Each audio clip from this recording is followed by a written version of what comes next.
2033. Semuanya berjalan dengan sangat lancar. Mereka menghabiskan waktu selama 1 hari sebelum akhirnya tiba di sebuah kota pesisir. Kota itu dekat sekali dengan lautan kabut. Dari kejauhan, mereka bisa melihat kabut yang sangat tebal mengambang di atas laut. Damar dan teman-temannya tidak bisa melihat apapun dari balik kabut itu, bahkan setelah mereka membuka mata batin mereka. Rombongan Damar sama sekali tidak singgah kemana-mana. Mereka langsung pergi membeli sebuah kapal yang cukup besar. Uang itu tentu saja dari paviliun jiwa. Kemudian Damar memesan beberapa peralatan dapur yang dibuat secara khusus. Proses ini berlangsung dengan sangat cepat. Selain itu, mereka juga membeli bahan makanan untuk 2 bulan agar menghindari kejadian tidak terduga. Lalu mereka meletakkan semua bahan makanan itu ke dalam lemari pendingin di atas kapal. Kapal di dunia ini hanya menggunakan bahan bakar minyak. Oleh karena itu, mereka juga menyiapkan semua minyak di atas kapal itu. Setelah semuanya selesai, mereka bergegas naik ke kapal. Awalnya Damar dan teman-temannya masih khawatir tidak bisa mengemudikan kapal itu. Namun mereka takjub saat tahu bahwa Titan ternyata memiliki keterampilan seperti itu. Titan mulai mengendarai kapal uap yang sangat besar itu. Setelah itu, kapal mereka pergi meninggalkan pelabuhan dan masuk ke dalam kabut putih tadi. Kabut tebal yang luas itu menyelimuti sekeliling mereka. Saat ini, Damar dan yang lainnya sedang duduk di atas geladak perahu. Lalu di bagian atas, Titan sedang mengemudikan kapal dengan cekatan. Titan membelalakkan kedua matanya dan berkata, "Kalian kurang ajar. Kalian berencana membuat aku mengemudikan kapal ini sendirian selama lebih dari 10 hari, ya?" Damar mengedikkan bahunya dan berkata, "Kami semua tidak ada yang tahu cara mengemudikan kapal." Titan pun tercengang. "Kalau begitu, jangan salahkan aku jika aku mengemudikan kapal ini dengan berkelok-kelok," ucapnya. "Kabut di tempat ini terlalu tebal, jadi aku sulit untuk menentukan arah kapal. Jarak penglihatanku terlalu rendah." Benar, Damar dan yang lainnya juga merasakan hal yang sama. Sebenarnya, lautan kabut ini terasa sangat ganjil. Bahkan jarak penglihatan mereka di dalam kabut luas ini paling besar adalah 2-300 meter saja. Selebihnya, mereka hanya bisa melihat kabut tebal yang tidak ada batasnya. Oleh karena itu, kecepatan laju kapal mereka benar-benar sangat lambat. Damar sedang berbaring di sisi kapal. Dia merasa bahwa lautan ini tidak jauh berbeda dengan lautan biasa. Hanya saja, lautan ini memiliki kabut yang sangat tebal. Kehidupan mereka di atas kapal benar-benar selalu membosankan. Tapi untungnya, Lilia memiliki kemampuan memasak yang cukup bagus. Sehingga mereka sesekali masih bisa memanggang barbeku di geladak kapal.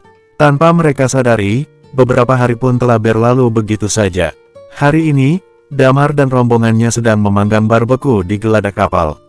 Titan tiba-tiba berkata, "Kita tidak mengalami kecelakaan apapun.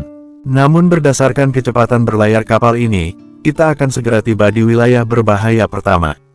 Wilayah itu berada di dekat Pulau Tartaros.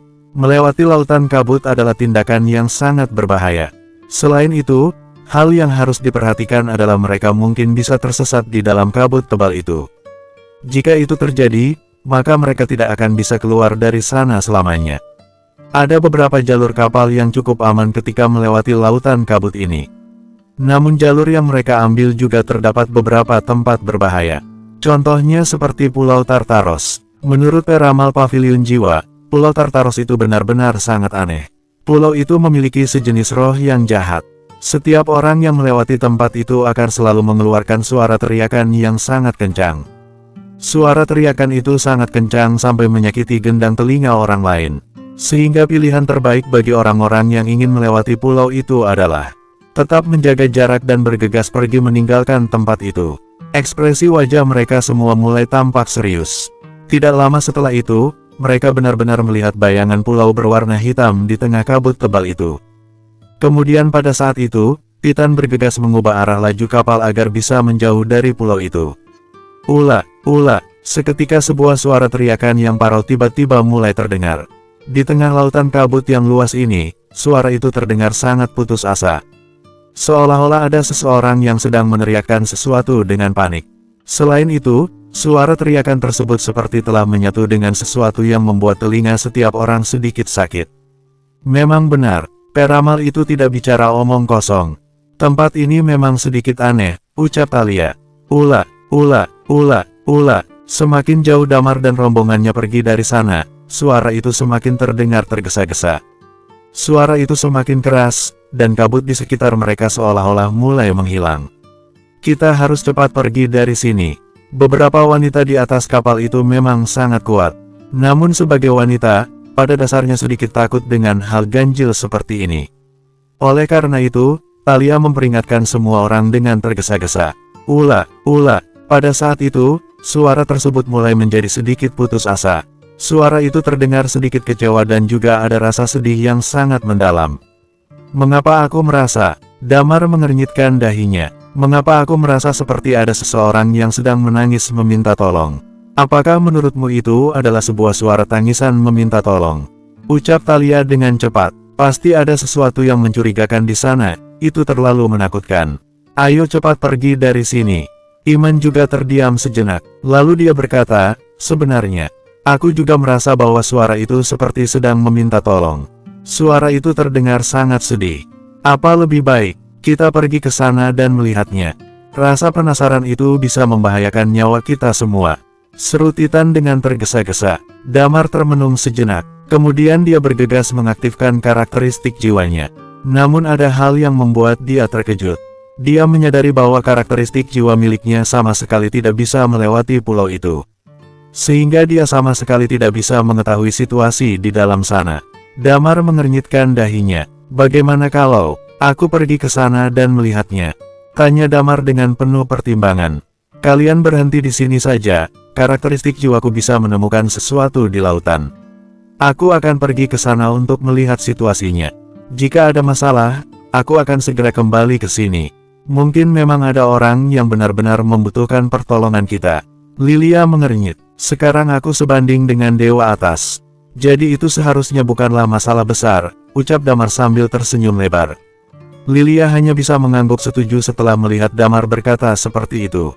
Ya sudahlah. Titan tampak tercengang setelah mendengar ucapan Damar. Mengapa kalian semua sepenasaran itu? Lalu dia perlahan-lahan menghentikan kapal mereka. Setelah kapal berhenti, Damar langsung melompat ke bawah dan jatuh ke atas permukaan laut. Permukaan laut itu tiba-tiba membeku menjadi lapisan es. Kemudian Damar berjalan mengikuti arus permukaan laut untuk mendekati pulau itu. Pada saat itu, Damar sepertinya juga bisa merasakan sesuatu ketika berjalan ke arah pulau itu. Ula. Suara teriakan itu mulai terdengar penuh dengan semangat. Teriakan yang keras itu pun terus-menerus bergema tanpa henti. Di dalam kabut tebal ini, suara itu justru membuat orang lain bergidik ngeri. Namun Damar tidak akan menyerah begitu saja. Semua ini memang terlihat sangat aneh. Damar mengambil Dragon Sword dari belakang punggungnya dan perlahan-lahan melanjutkan perjalanannya selangkah demi selangkah menuju pulau itu. Setelah dia berjalan selama 10 menit lebih, Damar akhirnya tiba di dekat pulau itu. Ketika jarak ke pulau itu tersisa sekitar 2-300 meter lagi, Damar baru bisa melihat wujud dari pulau tersebut.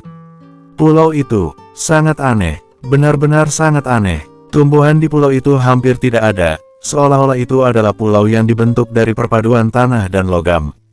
Seluruh pulau itu terlihat sangat aneh, seperti sebuah tengkorak manusia yang sudah pernah digerogoti. Di permukaan pulau itu dipenuhi dengan beberapa aura yang jahat dan aneh. Aura mengerikan ini membuat sekujur tubuh Damar merinding. Jika benar pulau ini diisi oleh roh jahat, apa pedang Damar bisa menebas kepala makhluk halus itu? Bersambung 2034. Hal yang paling membuat Damar mengernyitkan kepala bingung adalah pantai di pulau itu berkobar api yang sangat besar saat ini. Kobaran api itu dinyalakan dan asapnya yang tebal membubung tinggi di langit. Namun ketika asap api menyentuh langit, itu menyatu dengan kabut tebal. Sehingga pulau itu sama sekali tidak bisa terlihat dengan jelas dari luar. Seluruh pulau itu tampak kosong dan tidak berpenghuni. Sepertinya pulau itu tidak memiliki apapun. Namun pada saat itu, Damar tiba-tiba membelalakkan kedua matanya. Dari kejauhan, dia merasakan sebuah aura yang muncul di puncak gunung yang tampak gundul itu. Kemudian aura itu bergerak ke arah Damar dengan kecepatan yang sangat mengerikan. Ula. Suara teriakan yang aneh itu terdengar semakin dekat. Damar benar-benar merasa takut hingga keringat dingin bercucuran di dahinya. Dia secara otomatis memegang erat senjata yang ada di tangannya. Tidak lama setelah itu, dia bisa melihat sebuah bayangan hitam langsung berlari menuju ke arahnya dengan kecepatan yang sangat tinggi. Damar memegang erat Dragon Sword miliknya. Dia akan langsung menyerang siapapun itu dengan cepat jika ada sesuatu yang tidak beres. Karakteristik jiwa miliknya menyebar dengan sangat cepat. Namun dia sama sekali tidak bisa mengejar pihak lawan dengan menggunakan karakteristik itu. Pihak lawannya itu terlalu cepat. Dia tiba di hadapan Damar hampir dalam sekejap mata. Bes! Aura di tubuh Damar seketika bangkit, dan Dragon Sword-nya langsung terangkat. Sebuah kilat juga mulai bergejolak di tangannya. Namun pada saat itu, sosok bayangan tadi tiba-tiba menyerbu ke hadapan Damar dengan dahsyat. Brak! Segera setelahnya, sosok itu jatuh dengan suara gedebuk dan berlutut di hadapan Damar. Bro, dia mengatupkan kedua tangannya dan mulai bersujud di depan Damar tanpa henti. Dia terlihat seperti sedang berdoa untuk sesuatu, dan mulutnya melontarkan kata-kata yang Damar tidak bisa pahami sama sekali. Damar menatap sosok itu dengan ekspresi bingung. Dia mengeluarkan kacamata dari tas punggungnya. Setelah itu, dia memakai kacamata itu dan mengaktifkannya. Kacamata itu mulai melakukan proses adaptasi dan analisis. Damar memanfaatkan waktu yang ada untuk mengamati orang yang ada di depannya saat ini. Dia mengenakan pakaian yang compang camping, dan di tubuhnya hanya tersisa beberapa helai kain saja. Damar tidak tahu apakah sosok yang ada di depannya ini tidak mandi atau tidak, karena penampilannya benar-benar terlihat lusuh. Namun sosok itu sama sekali tidak terlihat kurus. Bahkan anehnya, dia terlihat cukup kekar. Ketika sosok itu melihat bahwa Damar tidak mengucapkan apapun, dia semakin giat berlutut. Kepalanya membentur tanah dan mengeluarkan suara gedebuk tanpa henti. Tetapi ada satu hal yang membuat Damar merasa ganjil. Ketika kepalanya membentur tanah dan mengeluarkan suara gedebuk, suara itu sangat mirip dengan suara logam yang dibenturkan. Tubuh orang itu sama sekali tidak mirip dengan tubuh orang biasa. "Kamu, siapa?" tanya Damar. Orang itu terdiam sejenak, seolah-olah tidak mengerti ucapan Damar tadi. Lalu dia terus berlutut tanpa henti di depan Damar sambil melontarkan kalimat yang sulit dipahami. Damar ingin membantu orang itu berdiri, tetapi dia merasa bahwa semua ini terlalu aneh. Jadi dia tidak berani bersikap gegabah dan hanya bisa menatap orang itu dengan bingung. 10 menit kemudian, kepala orang itu benar-benar terbentur hingga ada lubang besar di atasnya. Namun orang itu terlihat baik-baik saja, bahkan dia masih terus berlutut di depan Damar. Bip, kacamata miliknya akhirnya berbunyi. Itu artinya, kacamata itu sudah beradaptasi dengan sistem bahasa dari lawan bicaranya. Seketika, Damar langsung bisa memahami ucapan yang dilontarkan oleh orang itu. "Aku mohon kepadamu, tolong selamatkan aku. Selamatkan aku dan bawa aku pergi dari tempat ini. Aku akan melakukan apapun untuk kamu. Aku bisa menjadi budakmu, tapi tolong bawa aku keluar dari tempat ini. Aku sudah terdampar di tempat ini selama bertahun-tahun. Setiap hari, aku hanya bisa makan tanah di sini. Aku sudah tidak tahan dengan semua itu. Aku mohon, tolong selamatkan aku." Damar mengernyitkan dahinya. Lalu dia bertanya, "Apakah kamu manusia? Kamu bukan hantu, kan?" Kacamata miliknya secara otomatis menerjemahkan ucapan itu ke dalam bahasa lawan bicaranya. Orang itu langsung tercengang ketika mendengar hasil terjemahan tersebut. Dia berkata dengan raut wajah bahagia, "Aku manusia. Aku adalah manusia. Akhirnya ada seseorang yang berbicara dengan aku. Tolong aku." Setelah itu, dia melangkah maju dan memeluk kedua kaki Damar. Lalu dia mulai menangis terseduh-seduh hingga muncul ingus di hidungnya. "Aku manusia. Aku sudah terdampar di sini selama bertahun-tahun. Aku selalu berteriak meminta tolong, tetapi tidak ada satupun yang datang menyelamatkan aku.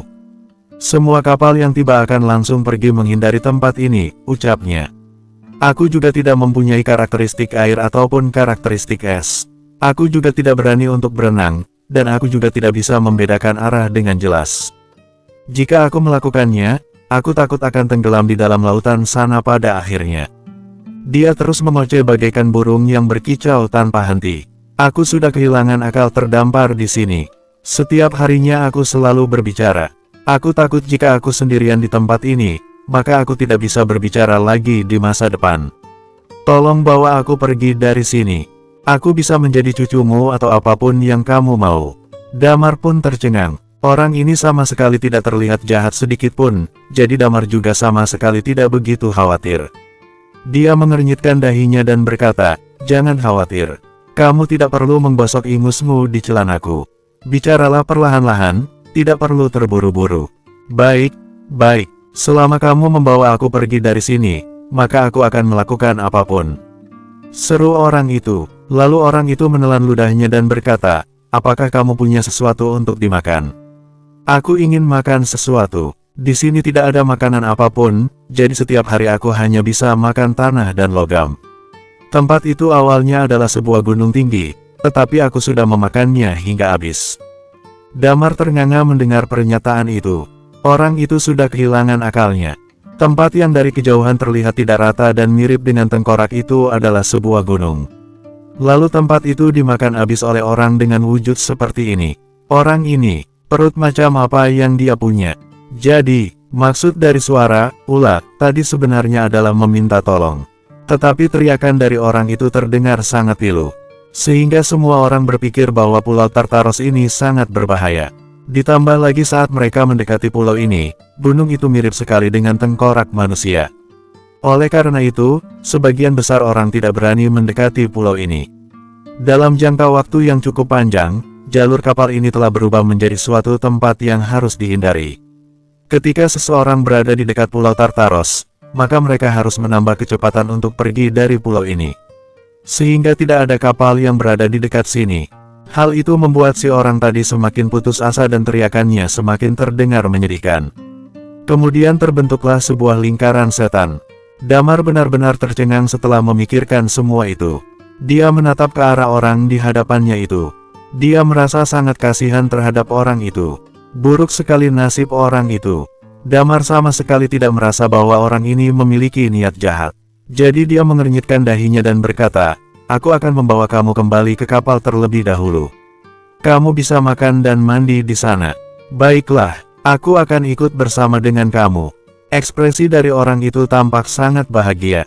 "Tapi, apakah kita bisa kembali ke sini lagi nanti? Aku masih punya beberapa harta karun di pulau ini, dan aku ingin membawanya ke atas kapal. Aku akan memberikan sebagian besar harta karun itu kepada kalian. Kalian bisa menyisakan sedikit harta karun itu untuk aku." Damar mengangguk dan berkata, "Nanti kita bicarakan lagi." Setelah menunggu beberapa saat, akhirnya mereka melihat sosok Damar kembali. Hanya saja semua orang yang ada di kapal itu sangat terkejut ketika Damar kembali dengan seseorang. Bersambung 2035. Damar datang dengan seseorang yang berpenampilan lusuh. Mereka semua memakai kacamata yang sama dengan Damar. Setelah kacamata itu selesai beradaptasi, mereka bisa mengetahui semua kemalangan yang orang itu telah hadapi. Mereka merasa bahwa cerita ini sedikit lucu. "Terdampar, tanpa harapan. Kasihan sekali. Sudah berapa lama kamu berada di sini?" tanya Thalia. "Aku juga tidak tahu. Aku sudah bertahun-tahun di sini," balas orang itu. "Apakah kalian tahu bagaimana aku menjalani hidupku selama bertahun-tahun ini? Aku setiap hari makan tanah. Bahkan sekarang aku bisa membedakan mana yang paling enak di antara logam dan tanah." "Oh, iya, apakah kalian bisa membuatkan aku makanan? Aku ingin makan sesuatu yang berbeda. Aku sangat merindukannya." Orang itu terus berbicara tanpa henti. Orang ini benar-benar suka mengobrol. Mungkin dia juga seperti ini karena sudah lama sejak dirinya berbicara dengan orang lain. Ketika dia melihat ada banyak sekali orang yang berbicara dengannya, dia langsung terus-menerus mengoceh bagaikan burung yang terus berkicau tanpa henti. Pada saat yang sama, air mata mulai mengalir di wajahnya. Dia merasa sangat tersentuh. Setelah bertahun-tahun lamanya, dia akhirnya punya teman untuk berbicara. Dia akhirnya bisa melihat peluang untuk pergi meninggalkan tempat yang mengerikan ini. Damar mengibaskan tangannya sambil berkata, "Jangan panik, bicaralah pelan-pelan. Tidak ada yang perlu kamu takuti lagi karena kamu sudah aman sekarang." Dia melanjutkan sambil mengibaskan tangannya lagi, "Aku akan mengantarmu untuk mandi dulu, setelah itu kamu berpakaian. Kamu tidak bisa terus bertelanjang dada seperti ini." Damar mencari satu setel pakaiannya sendiri, kemudian mengajak orang itu untuk mandi. Dia mandi dengan sangat lama, hingga menghabiskan waktu kira-kira 2 jam, baru dia berpakaian dan keluar dari kamar mandi. Di atas geladak, Thalia, Lilia, dan yang lainnya sudah menyalakan api dan sedang memasak daging panggang untuknya. Orang ini sudah lama sekali tidak makan dan mungkin dia bisa makan banyak, jadi Damar merasa tidak cukup jika memasak beberapa masakan. Damar memutuskan untuk memanggang daging sebanyak yang bisa dimakan orang itu. Damar terus menunggu dia di depan pintu. Postur tubuhnya sedikit lebih tinggi daripada Damar, jadi pakaian itu tampak sedikit kekecilan di tubuhnya. Mungkin karena sudah terlalu lama berada di pulau yang terekspos sinar matahari, kulitnya jadi sedikit gelap, akan tetapi tidak sama seperti orang-orang dengan gen kulit hitam, hanya saja agak lebih gelap saja. Namun, dilihat dari fitur-fitur wajahnya, orang ini sebenarnya cukup tampan. Begitu dia keluar dari kamar mandi, hidungnya selalu mengendus-endus. Damar berkata, "Mereka sedang memasak makanan untukmu. Ayo, ikut aku." Orang itu mengangguk, kemudian berjalan mengikuti di belakang Damar. Dia keluar dari kamar, lalu mengikuti Damar naik ke atas geladak.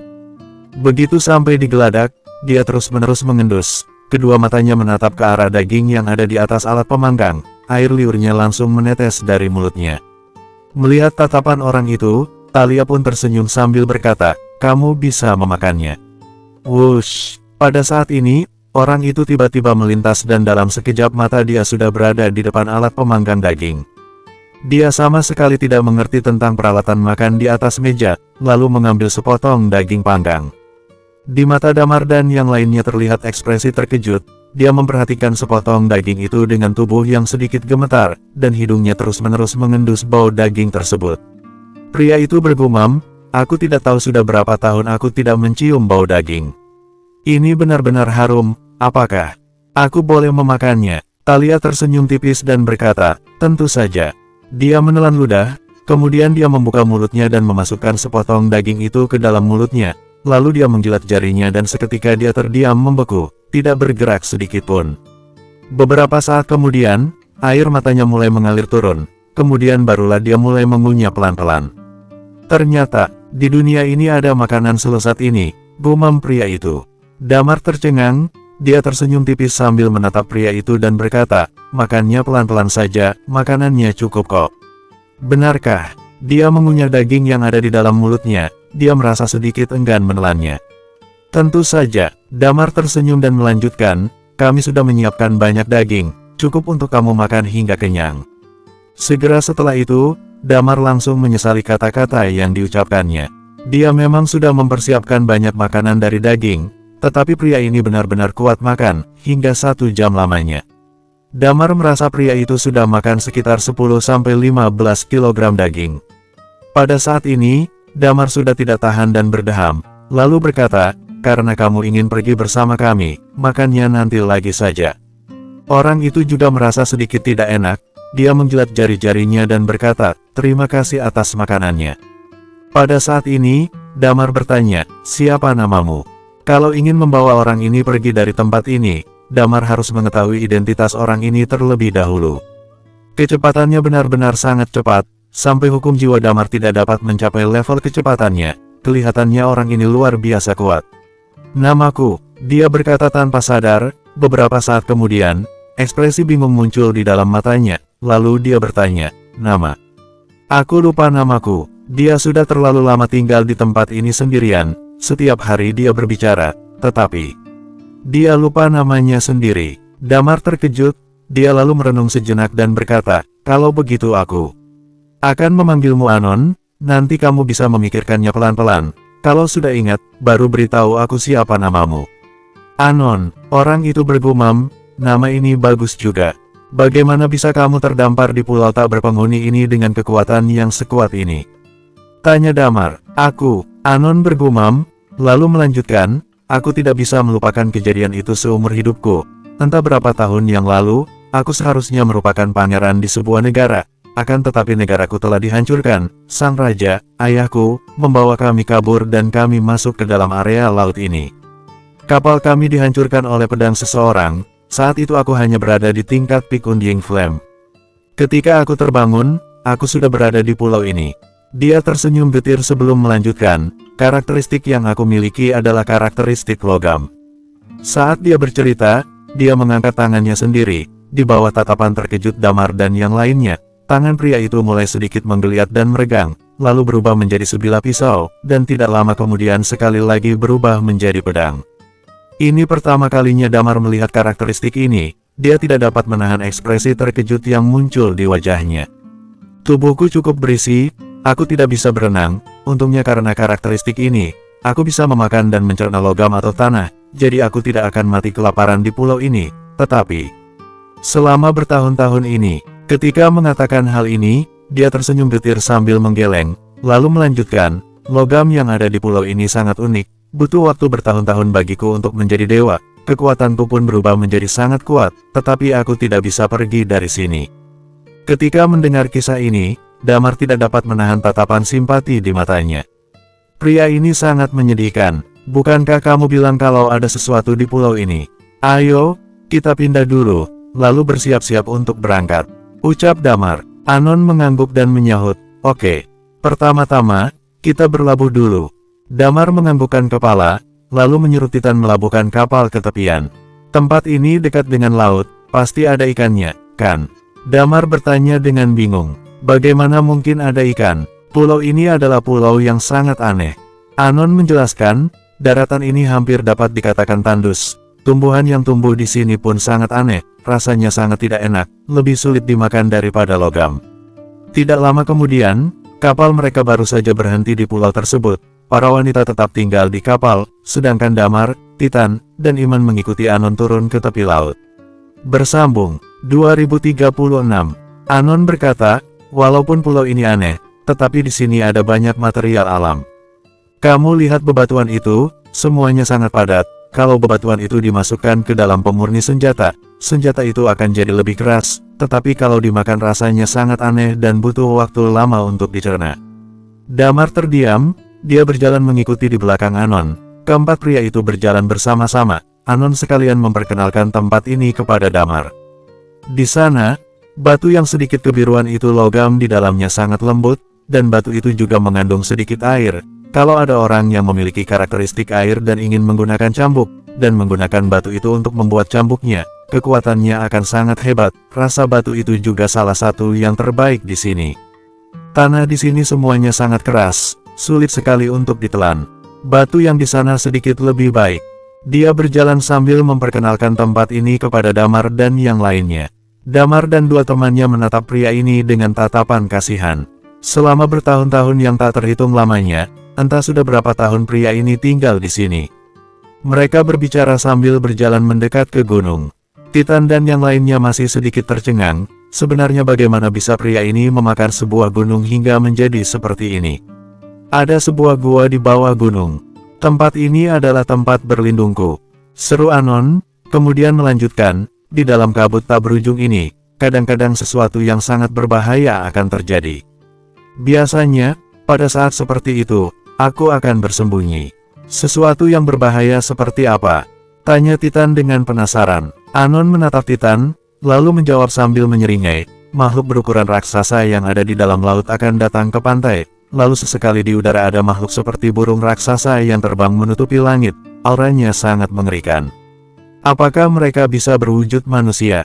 Tanya Titan. Mereka itu binatang buas. Anon menjelaskan, binatang buas disebut binatang buas karena mereka hanya memiliki sifat liar, mereka tidak memiliki sifat manusia. Ayo, jalan, barang-barang itu ada di dalam sini. Anon berkata sambil menarik tangan Damar dan yang lainnya agar berjalan ke dalam gua. Kemudian dia berkata, aku sudah mengatakan kalau barang-barang di dalam gua ini semua adalah material alam yang aku kumpulkan selama bertahun-tahun tinggal di pulau ini. Kalian tidak akan rugi kalau membawaku pergi dari sini. Sambil berbincang-bincang, sekelompok orang itu berjalan masuk ke dalam gua. Gua itu sudah digali hingga sangat besar, jalan ke bawahnya pun sangat amat dalam, seluruh lereng gunung ini tampaknya telah dilubangi. Jangan bilang kalau tempat ini sudah dimakan olehmu, ucap Titan. Anon berdeham, lalu berkata, ini semua adalah makanan ringanku. Dan di dalam gua ini, dipenuhi dengan banyak sekali material alam. Aku tidak bisa mengunyah barang-barang ini, sebagian besar pasti merupakan material alam yang sangat bagus untuk membuat senjata. Bebatuan ini dapat membantu dalam berkultivasi, karena di dalamnya mengandung energi yang sangat kuat. Anon menunjuk dan melihat ke arah tumpukan batu besar. Ekspresi wajah Damar berubah, dia mendekat dengan cepat. Dia menyadari bahwa batu-batu ini menunjukkan warna biru gelap, memiliki kemiripan yang sangat besar dengan energi stone. Tentu saja, tidak sepenuhnya sama persis. Energi yang terkandung dalam batu jenis ini lebih berlimpah. Satu batu dengan ukuran yang sama sebanding dengan 10 energi stone. Damar mengendalikan aura pedangnya, kemudian memotong sebongkah batu yang berukuran kecil. Setelah itu dia melepas mantelnya dan meletakkan batu kecil itu di tempat yang menutupi energi stone di Skywings. Setelah itu, dia menekan tombolnya. Tidak lama kemudian, Skywings langsung terbentang. Bisa digunakan, seru Damar dengan ekspresi senang. Selama ini, mereka selalu mencari-cari pengganti energi stone, sekarang sepertinya mereka sudah menemukannya. Batu-batu di sini kalau diberikan kepada mereka, cukup untuk mereka gunakan dalam jangka waktu yang sangat lama. Logam di dalam sini ditumpuk hingga seperti gunung.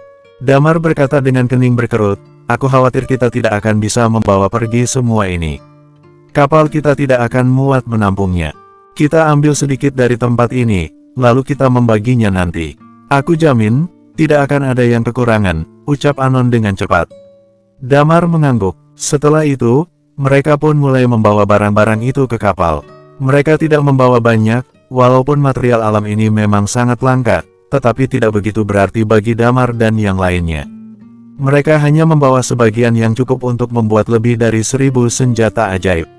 Sedangkan Anon, dia hanya meminta satu karung dari Damar dan yang lainnya, lalu mengisi karung itu dengan berbagai jenis material alam. Sepertinya setelah keluar dari sini dia berencana untuk meminta seseorang membuatkan sebuah senjata. Setelah memasukkan semuanya, kapal mereka pun terus berlayar. Titan masih bertanggung jawab mengemudikan kapal. Dia menentukan arah dengan mengikuti rute yang ada di peta. Mereka bergerak bola-balik dengan perlahan di dalam kabut. Beberapa hari ini, Damar selalu memotong energi stone yang baru itu, cukup untuk mereka gunakan dalam waktu yang lama. Ini juga menyelesaikan masalah besar mereka. Waktu berlalu dengan tenang, Talia dan yang lainnya berangsur-angsur mulai hilang semangat, karena sebagian besar waktu mereka dihabiskan di dalam kapal saja, tanpa pernah keluar. Damar khawatir Titan merasa bosan mengemudikan kapal seorang diri, jadi dia sesekali menemui Titan untuk mengobrol dengannya. Dalam suasana yang tenang itu, Damar dan yang lainnya sudah melewati tempat berbahaya kedua. Tempat berbahaya yang kedua disebut dengan Laut Binatang Buas. Di tempat ini makhluk-makhluk laut berukuran raksasa akan muncul. Ketika Damar dan yang lainnya melintasi tempat ini, mereka juga sudah pernah bertemu dengan beberapa makhluk tersebut. Namun makhluk-makhluk laut ini tidak menyerang Damar dan teman-temannya, jadi mereka termasuk beruntung. Selanjutnya adalah periode pelayaran yang membosankan. Menurut Titan, setelah 4 hari mereka akan memasuki area berbahaya terakhir yang ditandai di dalam peta. Tempat itu disebut dengan Selat Iblis. Di tempat ini ada 2 pulau yang membentuk selat. Tempat yang paling berbahaya juga berada di rute ini. Di dalam sana ada kabut yang mengganggu pikiran orang-orang. Akan ada badai sepanjang tahun. Sulit sekali untuk mengemudikan kapal dan menentukan arah dengan lancar. Untungnya ada yang memiliki karakteristik angin untuk membuat badai menjauh agar tidak memengaruhi pelayaran kapal yang normal. Damar memiliki karakteristik angin, jadi hal ini bukan masalah bagi Damar dan teman-temannya. Hari ini, Damar mengobrol sebentar dengan Titan, kemudian dia berjalan sendirian ke atas geladak. Baru saja dia sampai di atas geladak, Damar melihat Anon yang sedang bersandar di pinggir kapal. Anon bersandar di pinggir kapal, matanya menatap ke arah kabut yang tebal itu, entah apa yang sedang dia pikirkan. Apa yang sedang kamu pikirkan? Tanya Damar. Aku tidak tahu. Anon bergumam, aku sudah tinggal bertahun-tahun di pulau itu. Aku sedikit khawatir, apakah aku bisa beradaptasi dengan kehidupan di luar atau tidak. Damar berkata, kekuatanmu cukup kuat. Tentu saja kamu bisa hidup dengan baik setelah kamu keluar dari sini. Walaupun belum pernah bertarung dengannya, tetapi dari kecepatan yang tidak bisa ditangkap oleh hukum jiwa Damar, ditambah dengan karakteristiknya yang unik, Damar dapat merasakan kalau kekuatan orang ini pasti berada di level di atas tingkat dewa. Cukup kuat, gumam Anon. Setelah itu, dia kembali mengalihkan tatapannya ke arah kabut. Ekspresi wajahnya mengandung misteri yang tak dapat dijelaskan. Damar menatap Anon sambil berkata, apakah kamu menyembunyikan rahasia yang tidak mau kamu bagikan kepada yang lain? Anon tetap menatap kabut. Dalam beberapa hari terakhir ini, dia sudah banyak bercerita. Kini dia kembali tenang, kemudian dia tersenyum tipis dan menjawab, ya, setiap orang pasti punya rahasia. Kalian adalah orang-orang baik, aku tidak ingin melibatkan kalian ke dalam masalahku. Bersambung, 2037. Damar tercengang, kemudian menatap Anon. Mendengar kata-kata Anon, dia merasa ada yang tidak beres. Orang ini tidak hanya menyembunyikan suatu rahasia, tetapi sepertinya menyembunyikan rahasia yang cukup besar. Tentu saja, karena Damar juga baru saja membawa dia keluar dari tempat ini, dia tidak tertarik untuk mencari tahu rahasia Anon. Damar tidak berniat untuk bertanya lebih lanjut. Namun, Anon tampaknya tidak tahan untuk menyembunyikannya. Dia berdeham, kemudian berkata, "Kamu adalah orang yang menyelamatkan nyawaku. Kalau kamu memang ingin tahu, aku bisa saja memberitahukannya kepadamu." "Aku benar-benar tidak tertarik." Damar segera menyahut. Anon tercengang, kemudian dia berkata sambil tersenyum, "Aku juga hanya bercanda." Pada saat ini, Anon kembali bersuara, "Kalian orang-orang dari daratan Lurdsok, iya?" Damar mengangguk dan menyahut, Daratan Lurdsok cukup bagus, bagaimanapun itu adalah medan perang kuno." Anon melanjutkan, "Juga pernah menjadi daerah kekuasaan klan naga. Sebagian besar makhluk yang berbahaya sudah mati, tapi kekuatanmu yang sebenarnya pasti tidak lemah. Di daratan Lurdsok, kamu bisa hidup dengan santai. Kenapa kamu keluar dari sana dan mencari masalah?" Damar tersenyum tipis, lalu menjawab, "Aku selalu ingin pergi dan melihat-lihat dunia luar." Anon menggelengkan kepala sambil berkata, "Setelah keluar dari lautan kabut dan menepi di daratan, aku akan langsung meninggalkan kalian. Aku adalah orang yang tidak menyenangkan." Damar mengerutkan bibirnya dan menyahut, "Kamu bukan orang yang tidak menyenangkan. Orang yang sedang mengemudikan kapal di dalam barulah orang yang tidak menyenangkan." Hahaha. Anon tertawa, lalu menambahkan, "Pokoknya, aku harap kita bisa sampai di pantai dengan lancar." Keduanya lalu membicarakan topik-topik ringan dan tidak penting. Kapal mereka melaju perlahan di dalam lautan kabut. Tidak lama kemudian, mereka berdua mulai menatap lautan kabut sambil termenung pada saat yang sama. Masing-masing dari mereka memikirkan hal yang berbeda. Damar sedang berpikir, bagaimana mereka bisa mencari cara untuk pergi dengan melalui lautan kabut ini. Dia sudah berjanji kepada Stargate, kalau bisa, dia akan memikirkan cara untuk menyelamatkan Stargate. Dia tidak tahu butuh waktu berapa lama, mungkin 1 tahun, mungkin juga 10 tahun, atau mungkin lebih lama lagi. Sama seperti Lilia dan yang lainnya, setelah meninggalkan bumi selama ini, dia juga merindukan beberapa orang yang ada di bumi. Dia juga tidak tahu apa yang terjadi pada Guntur saat ini. Dengan karakternya itu, dia bisa bersikap menyebalkan di berbagai tempat di alam semesta.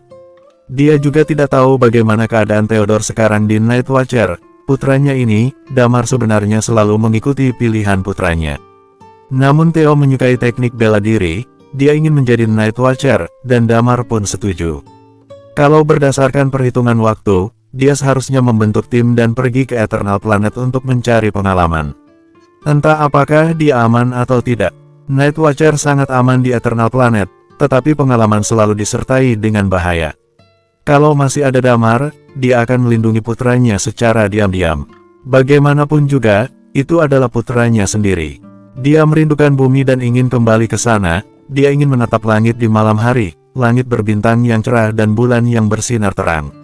Malam hari di dunia ini benar-benar gelap gulita, membuat orang merasa depresi. Sedangkan apa yang sebenarnya sedang dipikirkan Anon, tidak ada satu orang pun yang mengetahuinya.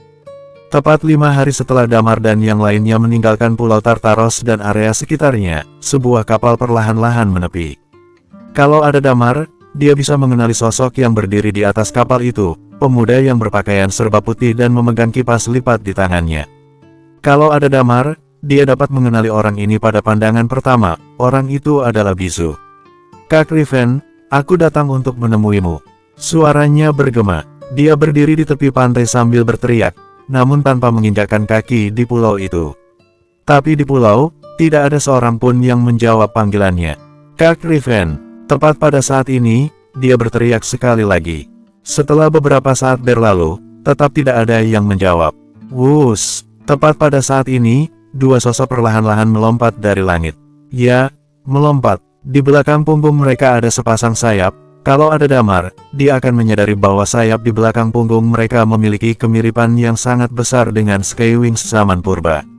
Dua orang ini, terdiri dari satu orang pria dan satu orang wanita, Keduanya mengenakan seragam serba putih, mata mereka berwarna hijau dan telinga mereka berbentuk runcing. Selain itu, penampilan mereka sangat rupawan. Bizu, begitu pria itu turun dan melihat Bizu berdiri di sana, ekspresi wajah pria itu berubah, lalu dia pun berkata, "Apakah kamu yang membebaskan Riven?" Bizu mendengus dan berkata, "Aku bahkan tidak bisa menginjakkan kaki di pulau ini, bagaimana mungkin aku bisa membebaskannya?" Setelah berkata begitu, dia melanjutkan dengan tenang, "Tentu saja, kalau kamu ingin berpikir aku yang membebaskannya, itu tidak masalah." Wanita itu mendengus dingin, lalu berkata, "Kamu saja tidak memiliki kekuatan untuk menginjakkan kaki di pulau ini." Hehehe, sudut bibir Bizu mulai tertarik membentuk seringai. "Kenapa? Ketika saudaraku Riven meninggalkan tempat ini, kalian mulai merasa takut?" "Bizu, kamu hanyalah seorang bajingan. Ketika mayat kakakmu dipaku di dalam makam naga, kenapa kamu tidak pergi ke sana dan membawa pergi mayatnya? Tulang belulang ayahmu telah dijadikan kursi naga asli. Benar-benar sangat megah." Wanita itu berkata sambil tersenyum lebar dan menatap Bizu. "Oh, iya, ngomong-ngomong, bagaimana kabar adik perempuanmu?" Wanita itu melanjutkan dengan setengah tersenyum, "Bukankah gadis naga itu pujaan di seluruh dunia? Kenapa tidak keluar dan berjalan-jalan?" Kata-kata mereka membuat kening Bizu berkerut, namun Bizu malah tidak membalas ucapan mereka. Dia mengangkat kendi bir di tangannya, lalu menuangkan cairan itu ke dalam mulutnya. Kemudian, dia berbicara seolah tidak ada siapapun di sana. "Kak Riven, karena sudah ada orang yang membawamu pergi, maka kita punya kesempatan untuk bertemu lagi suatu saat nanti. Saat itu, kita bisa bersulang dan minum bersama, dan tidak seperti dahulu, saat aku minum di luar pulau ini dan kamu melihat dari dalam pulau, kita hanya bisa saling mengobrol." Setelah berkata begitu, dia berbalik badan dan berjalan keluar. Kapal kecil yang dia injak berlayar mengikuti angin dan ombak di lautan. Ketika Bizu pergi, wanita itu mendengus kesal. Buang-buang waktu kami saja. Jangan hiraukan dia." Pria itu mengerutkan alisnya dan berkata, "Bagaimana caranya Riven pergi dari sini? Siapa orang yang tidak terganggu dengan energi di tempat ini dan berhasil membebaskannya? Mereka bisa melewati tempat ini dengan mudah." Pada saat ini, wanita itu merenung sejenak, lalu melanjutkan, "Mungkinkah orang-orang itu tidak terikat dengan aturan? Atau ada suatu hubungan tertentu dengan energi yang datang beberapa waktu lalu itu?" Sang pria mendengus dan berkata, "Sampai sekarang aku belum menemukan sedikit pun berita tentang para pengganggu, di mana sekelompok sampah itu." Sang wanita berkata dengan tenang, "Kita tidak bisa menyalahkan mereka tentang hal ini. Memang sangat sulit untuk dilacak. Aku sedang berpikir, apakah ada kemungkinan kalau orang-orang ini berada di daratan Lurdsok? Kita juga tidak bisa masuk ke tempat ini." Pria itu menatap pulau kecil gelap gulita yang berada di hadapan mereka. Kemudian dia berkata, "Awalnya aku kira kita bisa mengasingkan Riven hingga mati di tempat ini. Tidak kusangka ternyata dia bisa lolos dengan keberuntungannya. Entah kekacauan apa yang akan dia buat. Dia tidak bisa membuat masalah apapun. Kalau dia mengekspos informasi tentang dirinya, kita pasti akan segera mengejar ke lokasi tempat dia berada."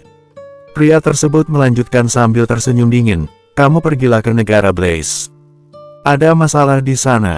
Bersambung 2038. Masalah apa? Orang yang ada di dalam legenda itu sudah kembali. Wanita itu terdiam sejenak, kemudian melanjutkan, "Tetapi kita tidak tahu apakah itu benar atau tidak. Kalau memang benar begitu, kalau dibiarkan dia merebut kendali Bintang Agung, aku takut akan ada satu masalah besar lagi. Tapi, bukankah dia juga tidak tahu? Dia sudah menghilang miliaran tahun lamanya, saat itu." Setelah berkata begitu, dia seolah merasakan sentuhan yang aneh yang tidak dapat dijelaskan. Dia hanya berkata dengan tenang, "Tak peduli apapun itu, ayo kita pergi ke negara Blaze terlebih dahulu. Kalau memang orang itu, kita harus memastikan identitasnya dulu. Ketidakstabilan dan kekacauan sepertinya akan meningkat." Gumam wanita itu. Damar tentu saja tidak menyadari semua ini. Kapalnya masih bergerak maju secara perlahan di dalam lautan kabut. Dia tidak tahu, sebenarnya ada berapa banyak rahasia yang tersembunyi di antara kabut ini. Beberapa hari kembali berlalu, Damar dan yang lainnya juga sedikit demi sedikit mendekat ke tempat berbahaya yang ketiga. Tempat ini disebut dengan Selat Iblis. Tempat ini juga merupakan tempat yang dapat dikatakan paling berbahaya di antara ketiga tempat berbahaya tersebut. Karena ada badai, makhluk laut raksasa mungkin akan muncul dari dalam selat. Kekuatan mereka sebanding dengan tingkat dewa. Di dua pulau ini ada beberapa binatang buas, juga ada bajak laut. Ya, bajak laut. Para bajak laut ini sebagian besar adalah orang yang sangat kejam.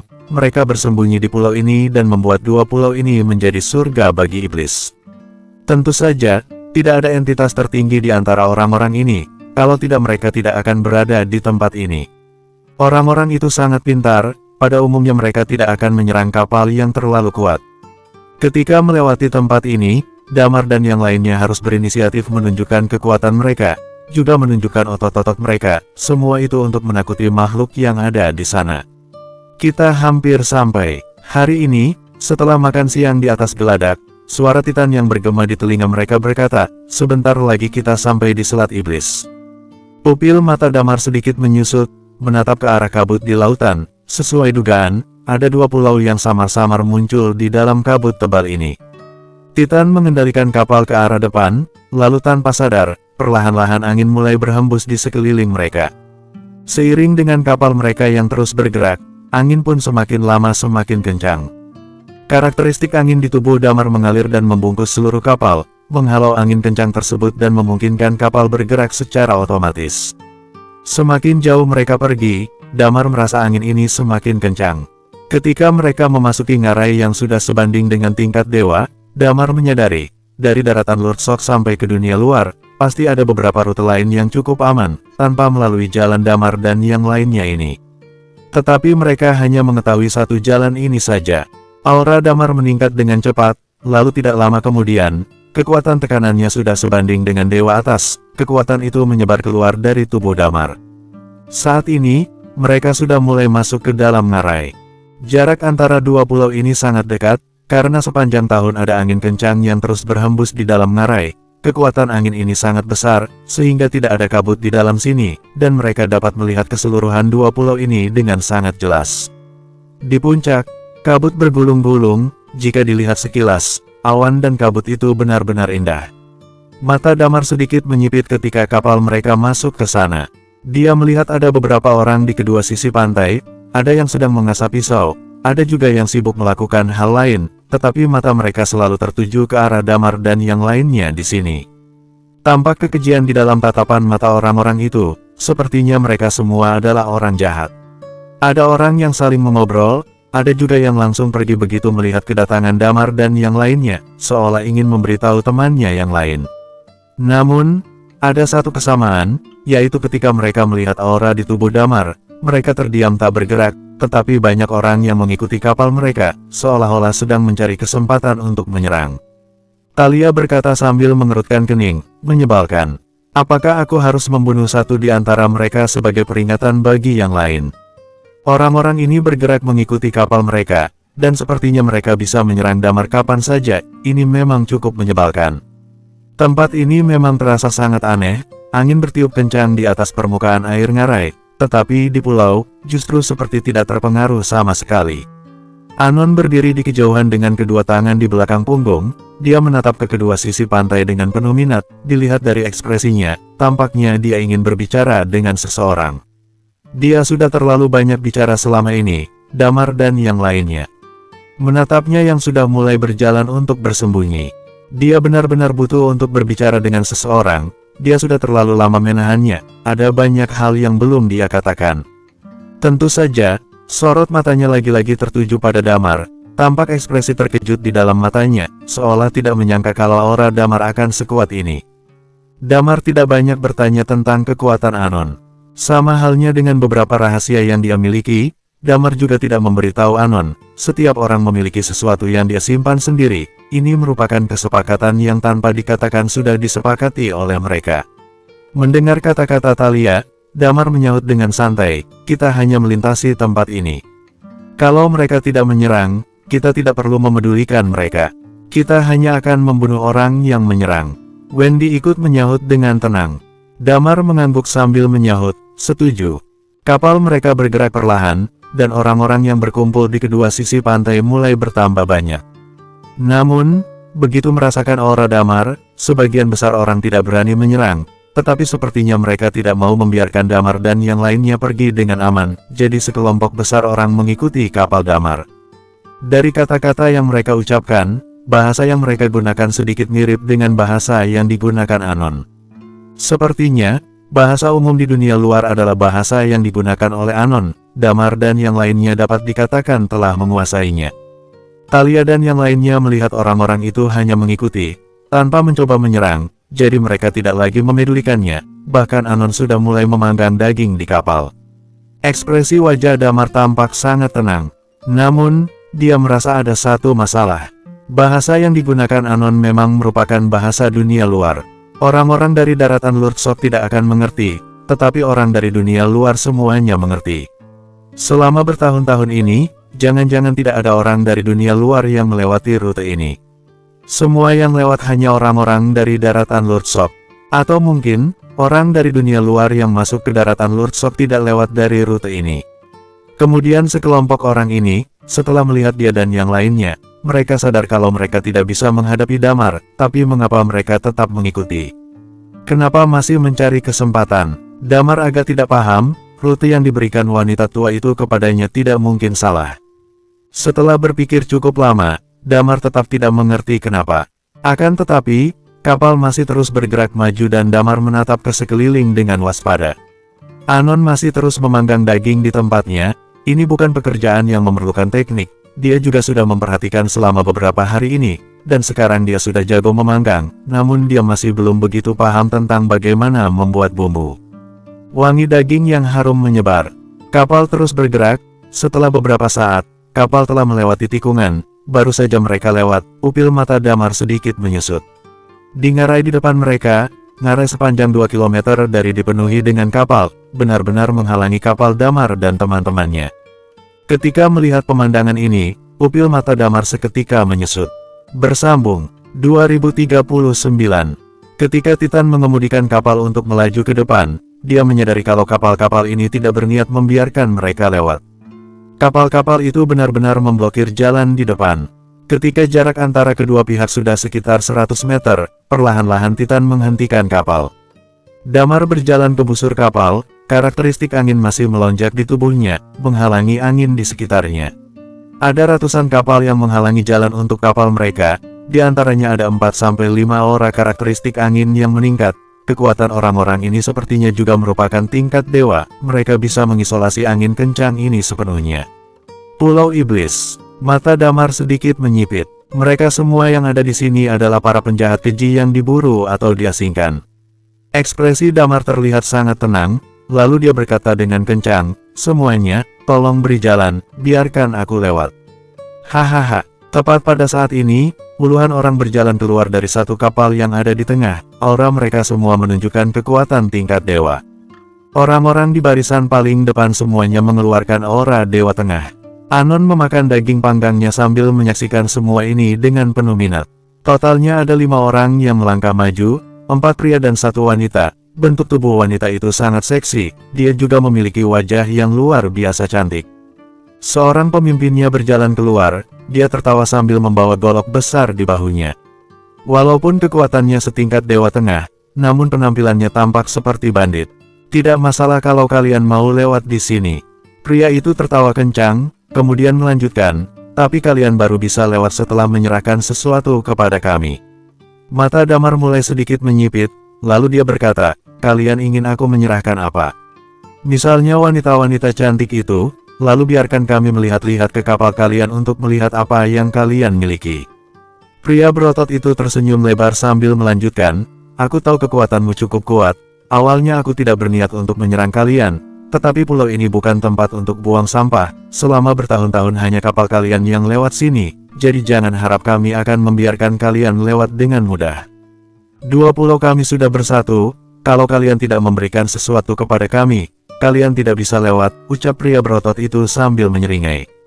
Damar tercengang. Pantas saja pihak lawan mengumpulkan puluhan ahli bela diri tingkat dewa. Orang-orang ini sebagian besar merupakan orang-orang sangat jahat dari luar, dan kebanyakan dari mereka memiliki kekuatan. Untuk menghadapi dia, mereka benar-benar menyatukan kekuatan. Ketika mendengar kata-kata pria berotot, sudut bibir Damar menunjukkan seulas seringai. dia menatap orang itu sambil berkata, "Kalau aku tidak setuju, bagaimana? Kalau kamu tidak setuju, maka kalian tidak bisa lewat." Pada saat ini, sang wanita tersenyum tipis, lalu melanjutkan sambil mengayunkan cambuk panjang di tangannya, "Kamu juga bisa tinggal di sini untuk menemani aku. Para pria yang ada di kedua pulau ini benar-benar tidak menarik. Kamu tinggal saja di sini dan bermain bersamaku." Wanita itu berkata sambil menjilat bibirnya. Pada saat ini, Titan juga berlari ke geladak. Begitu mendengar kata-kata wanita itu, dia jadi sedikit bersemangat, kemudian menyahut dengan suara kencang, "Wanita cantik, apakah kamu mau aku tinggal dan bermain denganmu? Aku paling suka dimainkan." Wanita itu menilai Titan dengan penuh minat, lalu membalas, "Kamu. Ditambah dengan patwa itu, kalian boleh datang bersama. Mungkin kalau kalian bisa membuatku senang, aku akan membiarkan kalian pergi." Kata-katanya sangat berani. "Rakus sekali kamu ya." Titan mengerutkan bibirnya sambil berkata, "Aku tidak memiliki rasa keinginan yang kuat untukmu, jadi lupakan saja. Jangan bicara omong kosong." Pria parubaya itu menyahut dengan tenang, "Nak, tinggalkan para wanita itu dan harta benda kalian, lalu kami akan membiarkan kalian pergi. Kalau tidak aku akan melemparkan kalian ke ngarai untuk makanan ikan hari ini." Mata Damar sedikit menyipit, dia juga tersenyum dan berkata, "Kesabaranku juga tidak bagus. Aku memberikan waktu 5 menit kepada kalian untuk membiarkan kami lewat, kalau tidak, yang akan menjadi makanan ikan adalah kalian." Setelah berkata begitu, dia menatap ke arah wanita liar itu dan berkata, "Kebetulan keponakanku ini sepertinya menyukaimu. Jika saatnya tiba kamu mau pergi dengan dia, kamu harus melahirkan bayi untuknya, satu setiap tahun." Titan menyahut dengan mata yang sedikit berbinar, "Ini saran yang bagus." Anon yang ada di sampingnya menatap Damar sambil tersenyum lebar dan terkekeh. "Omong kosong." Pria parubaya dengan janggut lebat mendengus dan berkata, "Nak, aura dewa atas milikmu sangat tidak berguna. Kekuatanmu yang sebenarnya paling tinggi juga Dewa Tengah. Jangan berpikir kalau kamu mampu menghadapi kami berlima. Jadi, kalian tidak mau membiarkan kami lewat?" tanya Damar sambil menyipitkan mata. "Kesabaranku sudah dihabiskan olehmu." Pria berotot itu mendengus, lalu melanjutkan, "Karena kamu mau cari mati, maka jangan sentuh dia. Serahkan dia untukku, aku ingin menikmatinya perlahan-lahan." Pada saat ini, wanita itu tersenyum kecil. "Kebetulan sekali, kesabaranku juga sudah habis," sahut Damar sambil mendengus sinis. "Serang!" raung pria berotot itu. Wuss! Selapis es seketika muncul. Di belakang mereka, ada seseorang yang memiliki karakteristik es. Air di atas permukaan laut saat ini seketika berubah menjadi es. "Bunuh mereka!" Teriakan ini menggema. Semua orang dari pihak lawan bergegas menyerang. Seringai dingin juga muncul di wajah Damar dan mencapai matanya. "Serang!" Damar berteriak sambil menyeringai. Pada saat ini, Damar, Thalia, dan Wendy melompat dari kapal secara bersamaan. Lilia dan yang lainnya menunggu di atas kapal. Nging, tepat pada saat ini, kekuatan hukum jiwa yang mengerikan seketika meningkat. Dewa seni bela diri dual, tampaknya merupakan suatu hal yang sangat sulit di dunia ini. Teknik bela diri mereka telah berkembang, tetapi jika ingin mengadakan upacara dewa, syaratnya sangat tinggi. Hukum jiwa melonjak. Damar tiba-tiba mengeluarkan Dragon Sword dan pedang naga Azure. Dia tidak merasa ragu sedikit pun. Lapisan sisik muncul di seluruh tubuhnya. Dia memegang pedang naga Azure di tangan kiri dan Dragon Sword di tangan kanan. Magma mengalir di tangan kirinya, sedangkan di tangan kanannya, petir menyambar. Wah! Anon yang sedang memanggang daging tiba-tiba bangkit berdiri. Begitu melihat aura di tubuh Damar, matanya menunjukkan ekspresi terkejut.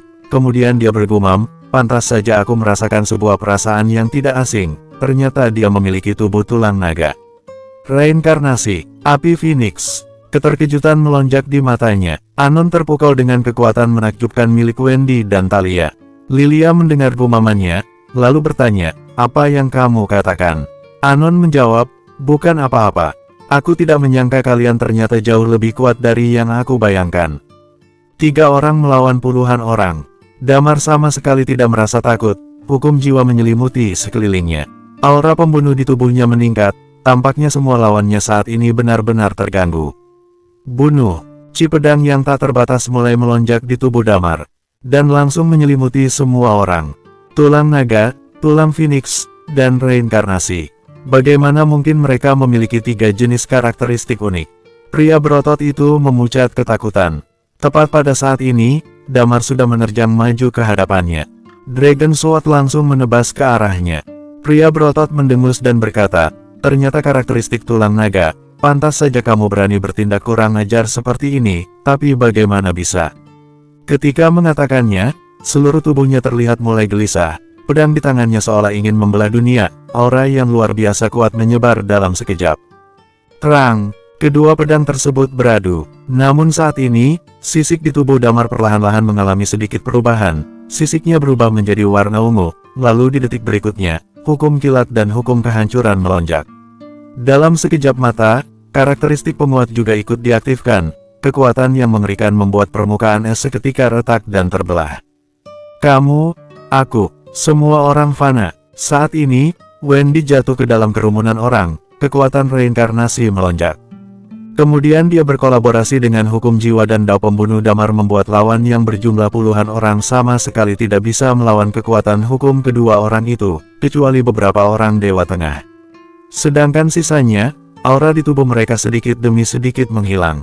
Bersambung, 2040, apa yang terjadi? Bagaimana mungkin? Semua orang berseru terkejut. Habis sudah. Segera setelah itu, ekspresi putus asa muncul di wajah mereka. Di atas langit, nyala api yang mengerikan tiba-tiba mulai berkobar. 3 orang lawan puluhan orang, pada saat ini, mereka benar-benar telah menciptakan kekuatan yang sangat destruktif.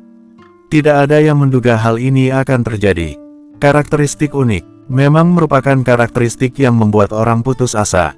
Di atas kapal, suara seorang patua tiba-tiba terdengar dari belakang Lilia dan yang lainnya.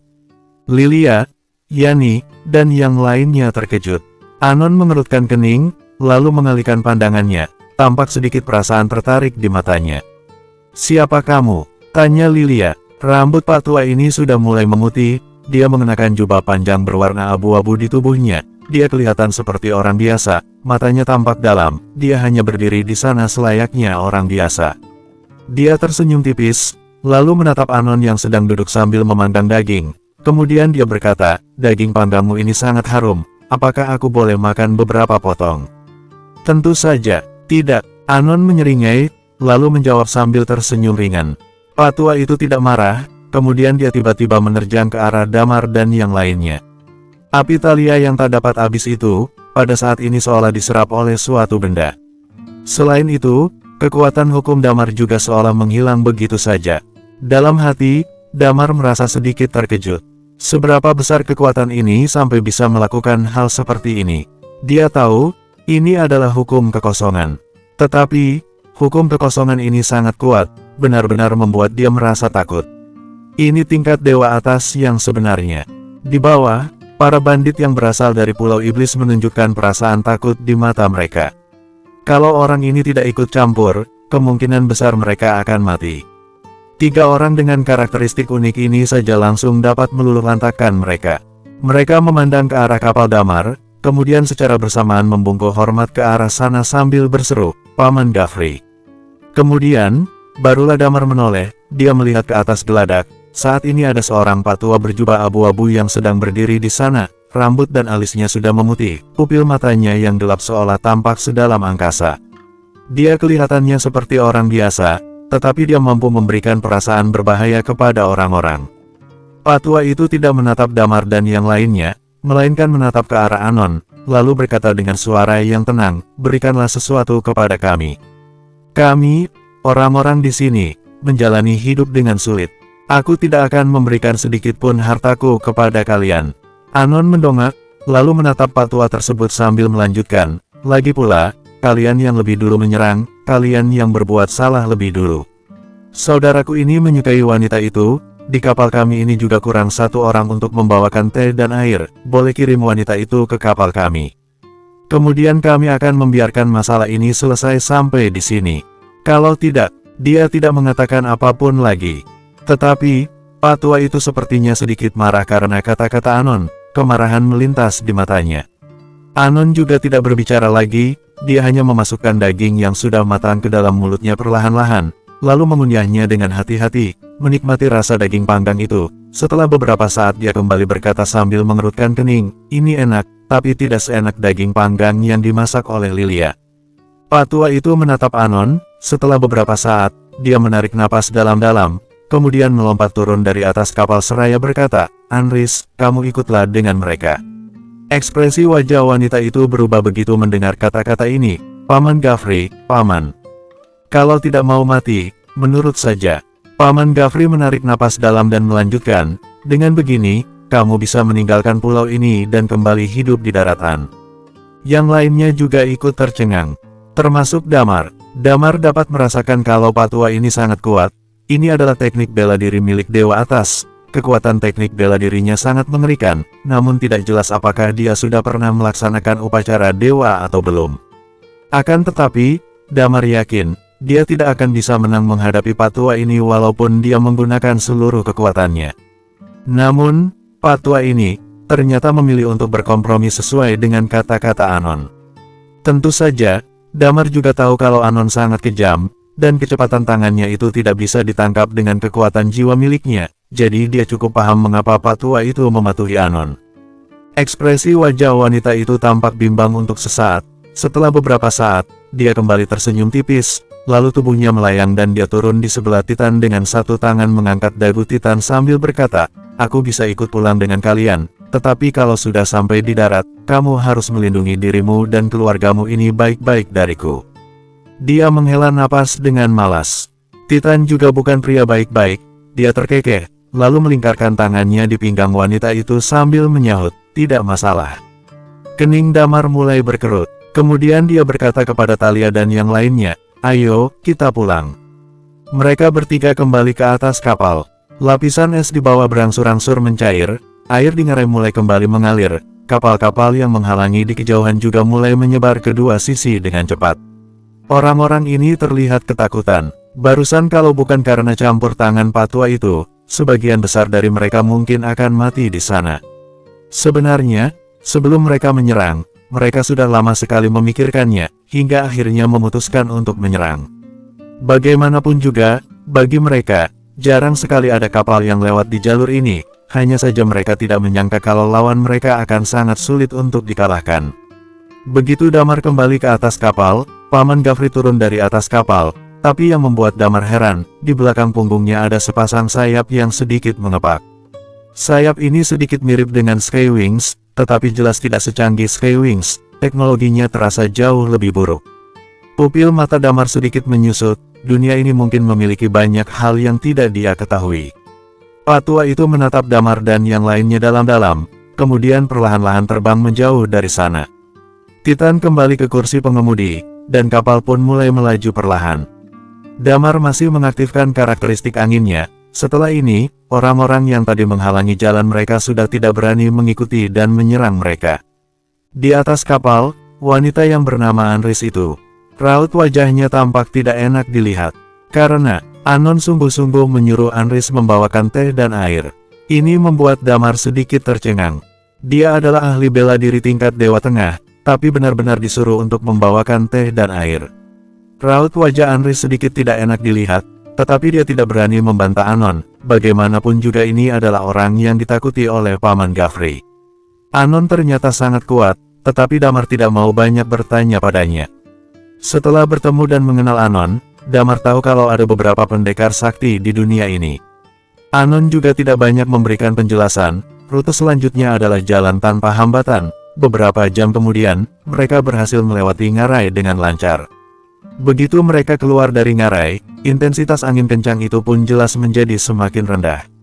Semua yang ada di dalam kabut ini cukup aneh. Titan mengemudikan kapal dengan ekstra hati-hati. Beberapa saat kemudian, Damar dan yang lainnya kembali ke diri mereka semula. Percakapan mereka dengan Anon pun sangat normal, sama sekali tidak ada rasa takut atau segan hanya karena dia sangat kuat. Hari demi hari berlalu seperti ini. Pada suatu hari, di waktu siang, kapal tiba-tiba keluar dari dalam kabut, dan dunia mulai menjadi jelas terlihat. Di atas geladak, Damar bergumam dengan mata yang sedikit berbinar. Akhirnya, kita berhasil keluar. Damar juga menghela napas lega. Di sana, ada daratan, Talia berseru sambil menunjuk ke suatu arah. Bersambung.